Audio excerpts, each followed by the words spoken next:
మనస్సుని శ్వాస మీదకే పంపించాలి. శ్వాసతో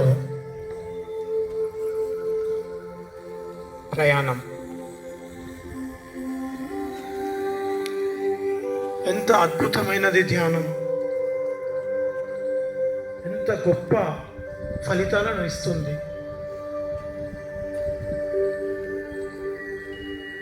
మన సాంప్రదాయం, మన పురుషులందరూ ప్రతిరోజు ధ్యానం చేస్తారు. మరి మనం ఎందుకు చేయొద్దు? మనము చేద్దాం ప్రతిరోజు ధ్యానం.